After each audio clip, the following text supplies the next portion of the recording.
All right, so we're going to continue talking about the lower body with the foam rolling. So next we're going to talk about the peroneals. I'm going to have Ben sit down on the bench here. He's going to roll the side of his calf here. This is also known as the side portion of your lower leg. So it's going to run up the side of the knee and then down into the lower portion of the foot.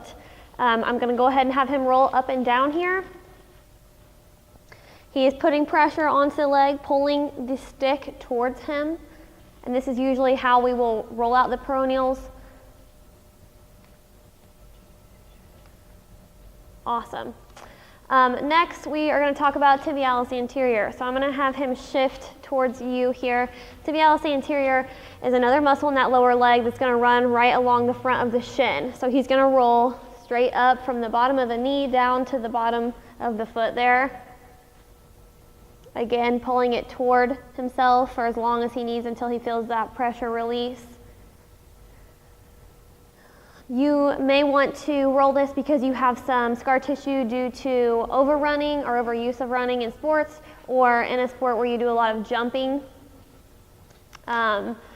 Next, we are going to talk about the tensor fascia latae and the anterior gluteus medius and glute minimus. So in other words, we're talking about rolling the glutes out as well as the side of the hip. So for this, I'm going to have Ben use the regular foam roller.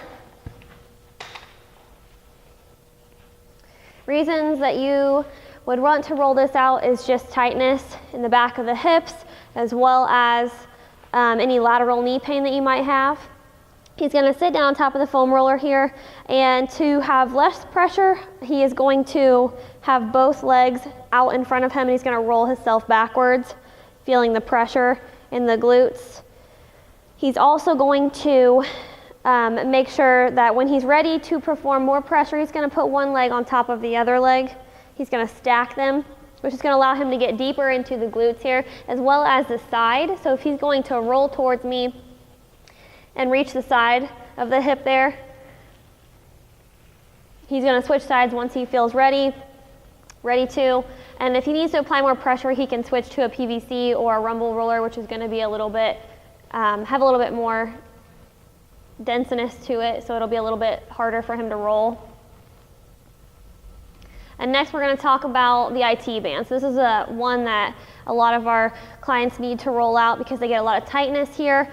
So with this one, he's going to be in a similar position. He's going to roll onto his side. He's going to allow that foam roller to roll all the way down to his kneecap, and then all the way back up to the very top of the hip.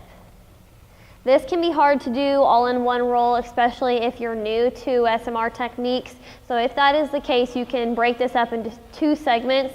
So I could have Ben just roll from his knee to his mid-thigh, back and forth, which will be a little less difficult for him. And then once he feels like he's rolled that out, he can move from the middle of the hip to the upper, or from the middle of the thigh to the upper hip.